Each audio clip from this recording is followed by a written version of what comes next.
Mais uma pergunta aqui de Fábio Júnior. Ele quer saber como a juventude pode se ver como agente transformador e receptor de suas próprias ações em relação ao meio ambiente. Boa.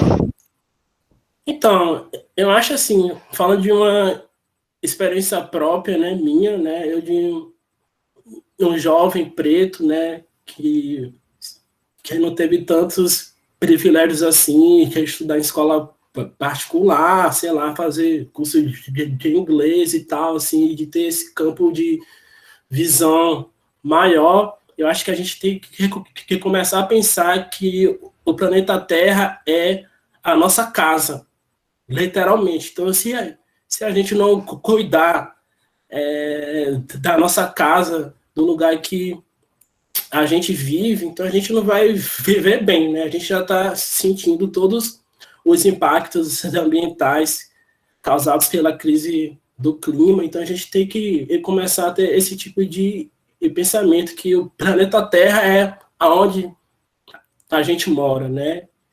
E já tem vários grupos e comunidades tradicionais que já estão literalmente morrendo por causa da crise climática. Então, se a gente começar a ter um pensamento de empatia por essas pessoas, né, a gente pode começar a se mobilizar, né, para mudar isso, né, e pensando também no cenário, né, da política, onde os cargos são sempre ocupados pelas mesmas pessoas, né, sempre homens cis, héteros, brancos, né, que já tem um pensamento bem ultrapassado sobre o que a gente está vivendo. Então, eu acho que a partir do incômodo a gente pode ser o agente de mudança.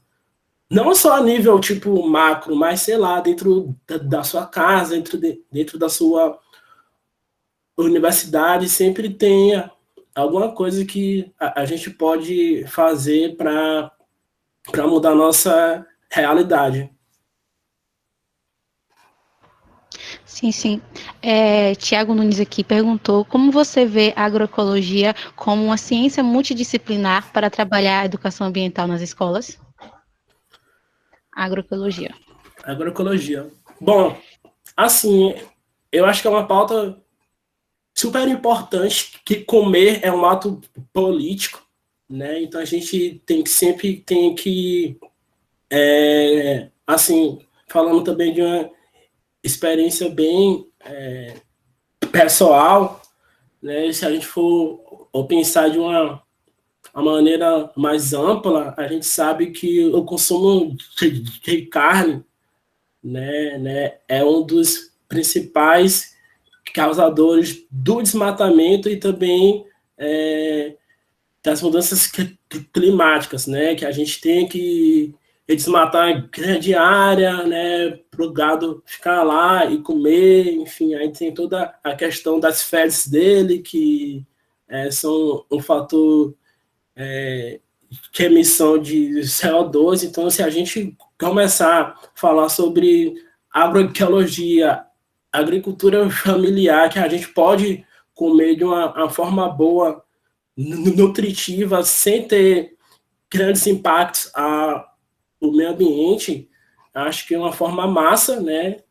Principalmente no ensino base, né? Que são as criancinhas e tal, assim, a gente já começar a ter esse tipo de mudança de pensamento. Eu acho que a agroecologia, assim, é um caminho, é um dos caminhos que são bons para a gente fazer esse tipo de mudança, né? A gente começa com uma coisa meio que pequena, mas já tem um impacto grande lá na frente, né? Se a gente talvez tivesse o pensamento de reduzir o consumo de carne, de fast food, então a gente já teria impactos ambientais bem menores do que a gente só consumisse alimentos da agricultura familiar. Sim, ô Paulo, Eu venho acompanhando, eu venho acompanhando o Instagram da Engajamundo, o site agora, esse tempo para cá, e eu vi que vocês participam muito de congressos aqui no Brasil e fora do Brasil. Eu acho que deve ter alguns desafios econômicos, financeiros contra isso, e também queria que você falasse alguns desafios que o Engajamundo encontra nesse trabalho, se tem financeiros ou qualquer outros. Boa. Então, a gente, como é uma ONG, né, a gente não tem nenhum vínculo com o poder público e nem com empresas, então a gente sobrevive através de doações e projetos que a gente escreve, né, através de editais, né, de outras ONGs que apoiam ONGs para a gente fazer esse tipo de trabalho. Então, a gente é uma ONG bem pobre, entre aspas, pobre de dinheiro, né, mas de incidência não. E como a gente se organiza financeiramente. Bom, é sempre um desafio enorme a gente criar delegações para ir para a conferências de clima, assim, falando do grupo que eu faço parte. Então a gente se programa tipo 6 meses antes, né? A gente já está no o processo de escolha de quem são os voluntários que vão ser parte da delegação. E aí, né, a principal fonte nossa para ir para a COP, né, para ir para as conferências de clima, é através de IVAC Online.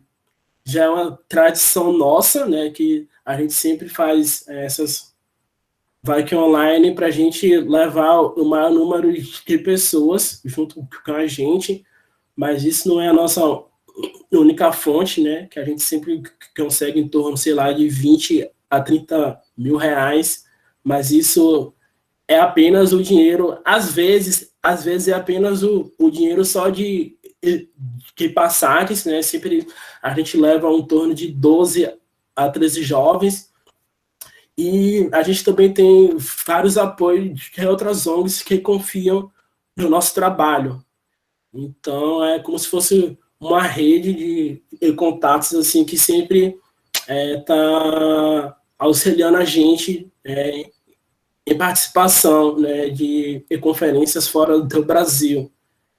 Para além do o desafio financeiro, que é sempre foda de conseguir ir, o desafio é levar a diversidade para lá. O quesito de levar pretos, indígenas, quilombolas. A gente sabe que essas pessoas sempre têm um acesso bem ruim à conexão de internet, né? Já que essa é a nossa ferramenta que a gente encontra para se organizar para ir, sendo também que os indígenas e quilombolas sempre estão, né, em defesa de seus territórios, então a gente nunca consegue estar junto com eles, né, no processo de criação da delegação, né, e se a gente acredita que a gente tem que ser uma ONG diversa, a gente preza por eles nesses espaços de tomada de decisão. Então, é sempre 6 meses assim de bastante luta mesmo, né? De organizar tudo para chegar nesses espaços assim. Mas eu acho que a questão financeira mesmo assim é a questão que mais pesa e também a questão do inglês, né? Já que o inglês não é uma língua ainda que é acessível para todo mundo, né? E eles falam que é a língua oficial, né, da ONU. Então, assim, as pessoas ainda que não tiveram a oportunidade de aprender o ensino da língua inglesa é a dificuldade, mas isso não significa que a pessoa não possa ir, né? A gente sempre tenta levar assim, pessoas que falam inglês e pessoas que não falam a língua para a gente ter esse tipo de rebalanço dentro das nossas atividades e participação em conferência da ONU. Tem uma pergunta aqui interessante, Gesne Bispo. Ele perguntou como quem não está inserido diretamente com matérias ligadas ao meio ambiente pode aproveitar desses conceitos em sala de aula ou na vida. Ele, por exemplo, é professor de português e não teve, durante a formação, nada relacionado a isso. Então, isso é um desafio grande. A gente ainda não tem uma base curricular nem do ensino médio e também de ensino superior, disciplinas que falam sobre causas ambientais, sobre biodiversidade e clima. Como eu disse lá no começo, durante todo o meu ensino médio, que foi em escola pública, eu nunca tive um contato, né, com esses temas, né, e pensando nisso, a gente, como Engajamundo, a gente tem um projeto de educação climática que se chama o Educlima, né, onde são ciclos de formações onde a gente fala assim de uma maneira jovem sobre o que é clima, sobre ferramentas de comunicação, de ativismo, e como a gente pode fazer uma incidência climática e política. Mas eu acho como isso é um déficit grande, eu acho que a gente tem que começar a procurar também outros meios de falar sobre questões ambientais para crianças e jovens, né? Que não seja de uma maneira assim tão meio que e clichê, né? Que é só sobre apenas falar sobre reciclagem, que é o que mais fala, assim. Mas esse é um problema que a gente sofre muito, né? Em alguns países da Europa, né? É obrigatório já o ensino sobre clima e meio ambiente, né, na base de ensino médio e o fundamental. Então, assim, a mudança tem que ser mesmo de dentro para fora, né?